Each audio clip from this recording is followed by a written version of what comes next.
Russia has been ramping up its bombing of civilian areas, and they've captured at least one major city in South Ukraine. But despite seeing their country decimated by the Russian military, the Ukrainian people have still shown some remarkable compassion. And believe it or not, they've shown it to the Russian soldiers themselves. Among all the chaos in Ukraine, humanity still prevails. This video going viral this morning appearing to show Ukrainians helping a captured Russian soldier, giving him tea and food, and allowing him to call his mother to tell her that he's okay. You see him right there in the hat? The soldier is seen fighting back tears, apparently telling his mom he didn't want to be there. Ukrainians on social media are telling Russian soldiers if they surrender, people will feed them and take care of them. Wow. Look, man, I don't know all of them, but right now Ukrainians seem like some of the best people in the world. They're standing up to one of the biggest militaries on the planet. And on top of that, they've captured an invading soldier and they're giving him food and drink. You don't see humanity like that in war. In fact, you don't even see humanity like that on Twitter. Yeah, like one time I said hot dogs weren't sandwiches and I still get death threats to this day. I mean, look at that soldier. Just look at him. Like, they're giving him sustenance and letting him FaceTime his mom. Do you know what that means? Like, you know you're being treated humanely when the worst part of being a prisoner of war is trying to get your mom off the phone. Yes, I am safe, mom. Yeah. No, I didn't hear about Linda at the office. Yeah, listen, mom, I have to go. I'm still in war zone. Yeah. Yes, I know they were only together for 8 months. It is surprising, mom. Yes. I told you, mom, when I find someone, I'll get married. Yes, mom. I mean, think about it. Just think about it for a second. Free tea, free food, free Wi-Fi. Huh? Yeah, Russian prisoners are getting better service than passengers on Spirit Airlines. Spirit Airlines, you'll wish you were a prisoner of war. Meanwhile, the rest of the world continues to rally behind the Ukrainian people. And it's not just big steps, like more sanctions on Russian oligarchs or the International Criminal Court investigating Russia for war crimes. No, lots of places and lots of people you might not have even heard of, by the way, or not even thought of, are turning to Russia and saying, "Niet." EA Sports is now removing Russian teams from some of its biggest sports games. They include NHL 22, FIFA 22, FIFA Online, and FIFA Mobile. The Russian flag removed at Miami International Airport. Miami-Dade County Mayor Daniela Levine-Cava gave the order this morning in solidarity with Ukraine. The International Cat Federation has banned Russian cats from competition. Officials announced the rule against any cat belonging to Russian breeders or exhibitors, saying they could not, quote, witness these atrocities and do nothing. Wow. Even the International Cat Federation is turning against Russia, which, by the way, I didn't even know existed. I don't know about you, but I did not know. And honestly, I'd be worried about pissing off the cat people. I mean, they take that shit seriously. You think Putin is scary? Imagine a Russian Carol Baskin. Hello, cool cats and kittens. And look, it is great. It is great that everyone is showing solidarity against Russia, but even cats are getting banned? Like, it's wild. Cats. I mean, where does it go next? At this point, I wouldn't be shocked if Donald Trump comes out and he's like, from now on, I will only get peed on by Ukrainian women. We're all in this together. I'm doing my part. And EA Sports, EA Sports is taking Russian teams out of their video games. But Ukraine wants them to go even further, right? They're calling on video game companies to boycott Russia entirely. No games. Turn it off. Fortnite, Warzone, everything. Turn it off. And if you ask me, that's the opposite of what they should be doing. Yeah, if you want to disrupt the Russian war effort, don't turn off the games. You should send everyone in Russia a free copy of Elden Ring. Or stop the war dead in its tracks. Yeah, good luck invading when you're spending 40 hours just to get past the first boss. Is he an old man? Is he a tree? How is he so hard to fight?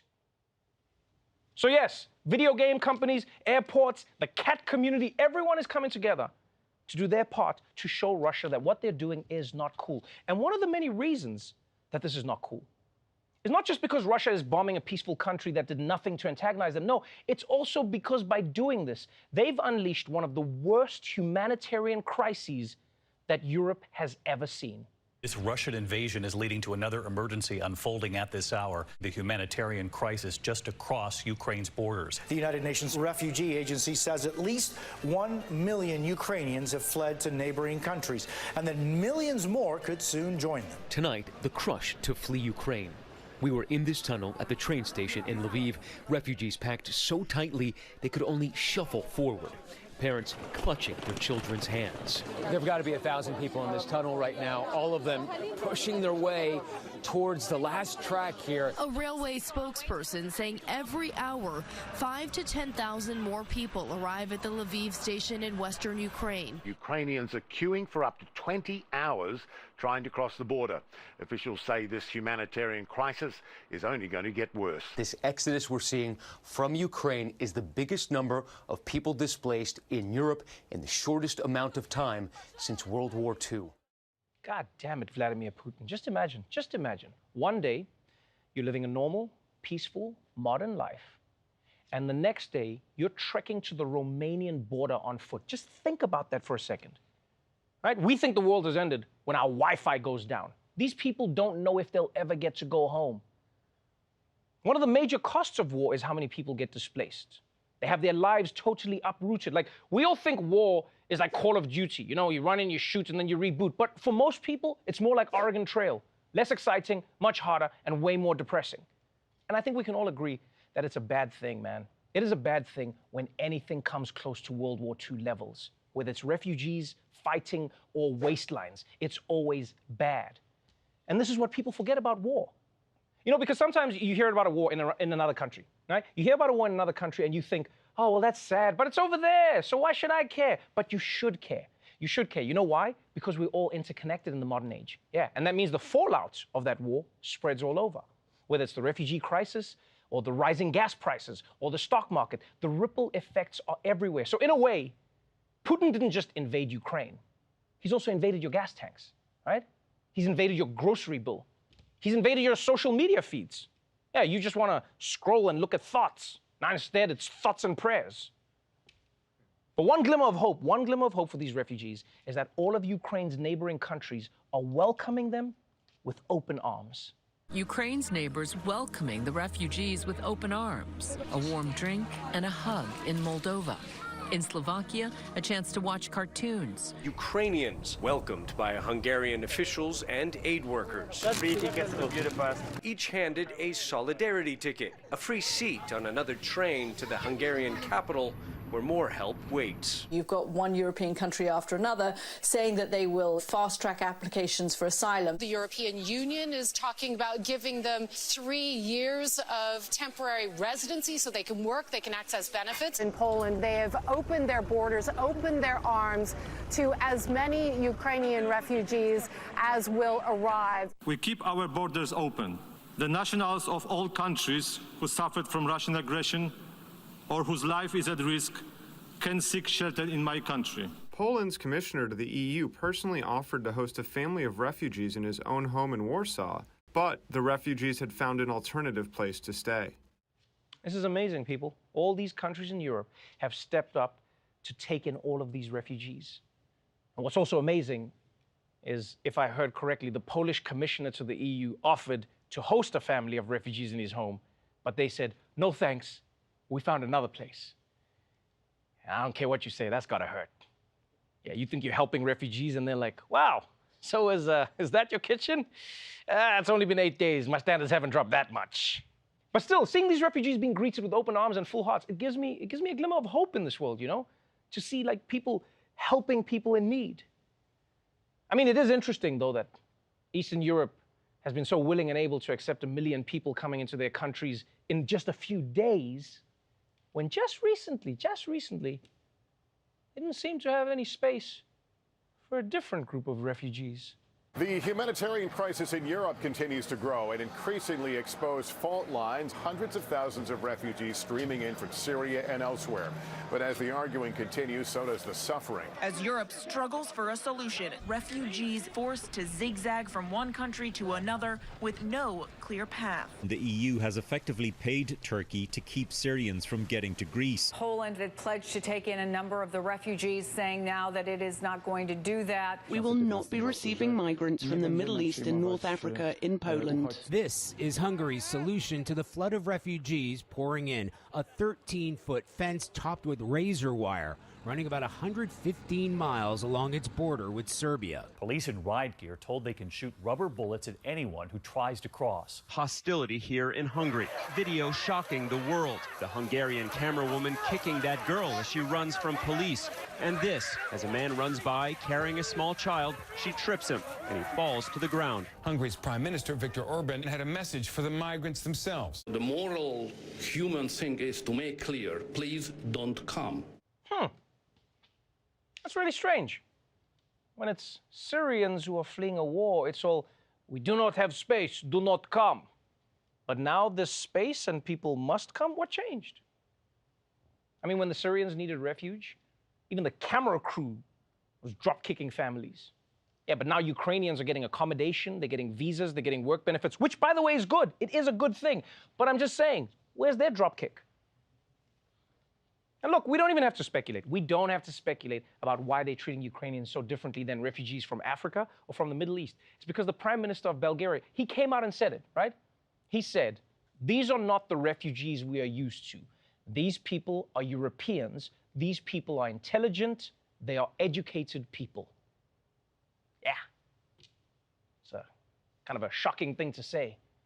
But at the same time, I will say, I'm impressed that the Prime Minister of Bulgaria has found the time to get to know all 1 million refugees that have fled Ukraine in the past week. He must be very efficient at making small talk. So where are you from? What you do? What you think? Aha, I like you. And please, don't get me wrong. Don't get me wrong here. I understand the arguments, right? I understand the arguments that these countries will make, right? That they have to think about how easy it is for refugees to integrate into their culture and society. I get that. I truly get that. It's just like it's easier for you to take in a family member who's in trouble than a random person who needs help.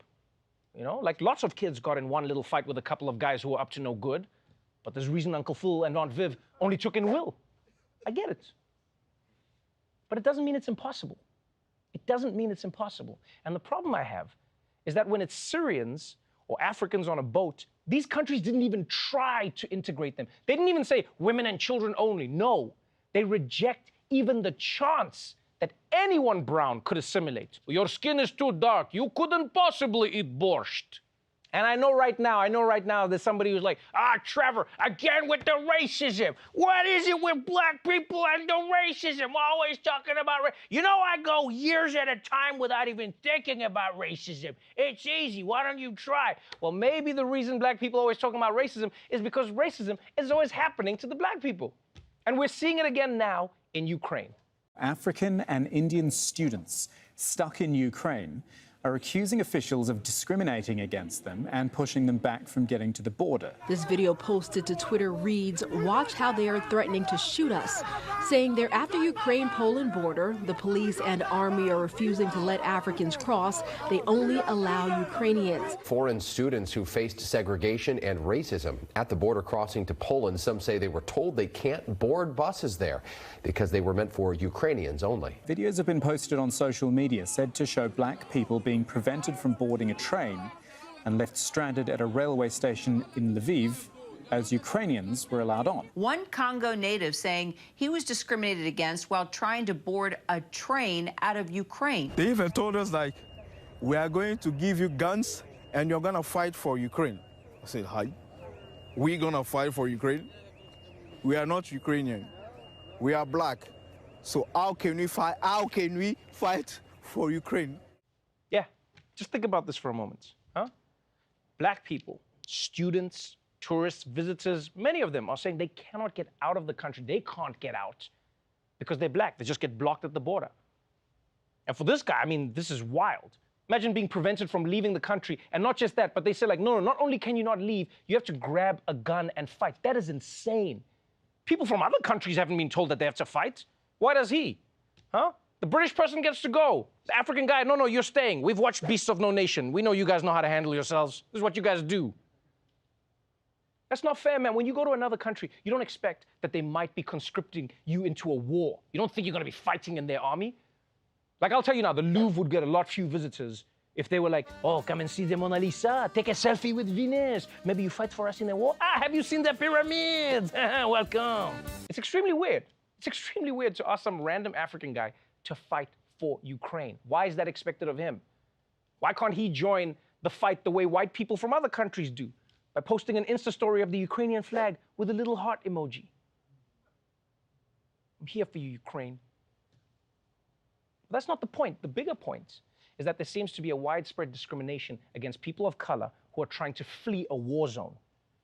And it's nuts. It's really nuts to see border guards suddenly turn into club bouncers. Everybody on the bus! Everybody on the bus! Oh, hold on. No hoodies, no sneakers. Yeah. Oh yeah, and the hot friend. Yeah, she can come on. Not to mention, it's gonna be super confusing for the Russian army when they roll into Kiev and then there's only black people left. Comrades, I think we took wrong turn somewhere. I told you, don't use Apple Maps, use Waze. And look, I know because of these stories, there are many Africans and many Middle Easterners who are seeing these videos and they're like, you know what? Screw Ukraine. If they're gonna be racist, Putin can take Ukraine and he can have Poland for dessert. For real, that's what a lot of people are saying. You can see it online. People are angry because they're like, how can you let racism get in the way of getting people out of the way of war? But I think rather than this being a moment to turn on each other, this refugee crisis should be a reminder that refugee is not a synonym for brown person. Anyone could become a refugee. It's a thing that happens to you. It's not who you are. And who knows? You know, maybe one day you might be a refugee. I hope it doesn't happen to you, but it could. And if God forbid that day comes, wouldn't you want someone without any prejudice in their heart to open their doors to you, to welcome you into their home, so that you can look around their house and say, thanks, I think I could do better.